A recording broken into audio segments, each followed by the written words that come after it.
कढ़ाई में घी के साथ भुना कटा सिर, पत्थर से कुचला और मसालों में पकता एक बेटा।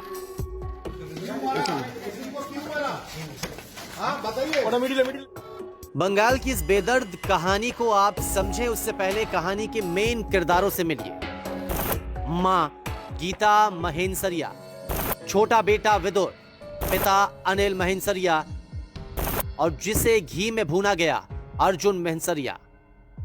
पता AJ 226 के इसी घर में गीता अपने 2 बच्चों का लालन पालन करती थी। कम से कम आसपास के पड़ोसियों को यही पता था, लेकिन इसी घर के अंदर तंत्र मंत्र का ऐसा खेल रचाया जाता कि उसने बंगाल के इतिहास का सबसे खौफजदा जुर्म को अंजाम दिया। पत्नी गीता और अनिल की शादी साल 1988 में हुई, लेकिन शादी का ये रिश्ता महज 14 साल ही चल सका। 2002 में मियां बीवी ने एक दूसरे को तलाक देने की ठानी।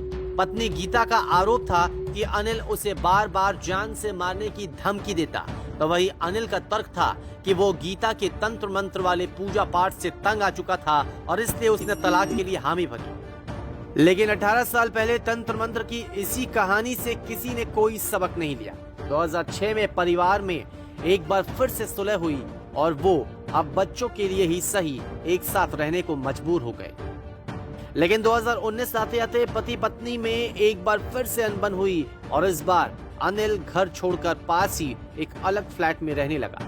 लेकिन अनिल की नजदीकी छोटे बेटे से ज्यादा अपने बड़े बेटे अर्जुन के साथ। शायद इसलिए भी क्योंकि पिता अनिल और अर्जुन एक साथ कई कारोबार में साझेदार थे।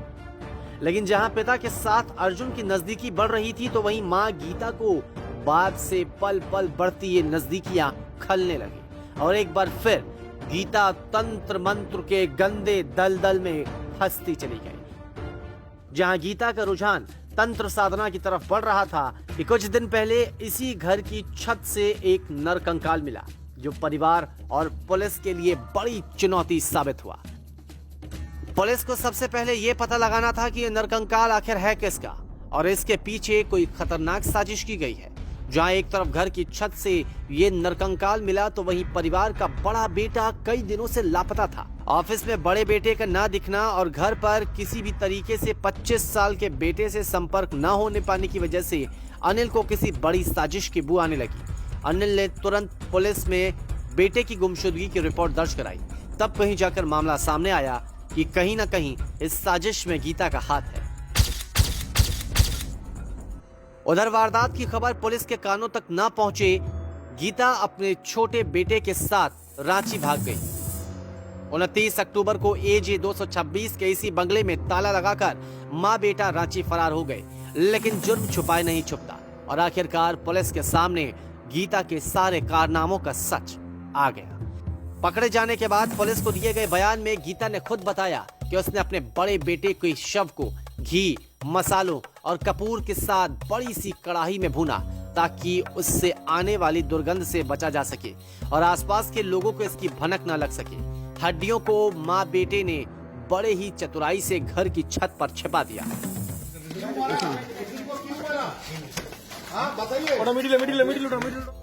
फिलहाल कोलकाता पुलिस गीता को हिरासत में लेकर इस जघन्य अपराध की तह तक पहुंचने की कोशिश कर रही है।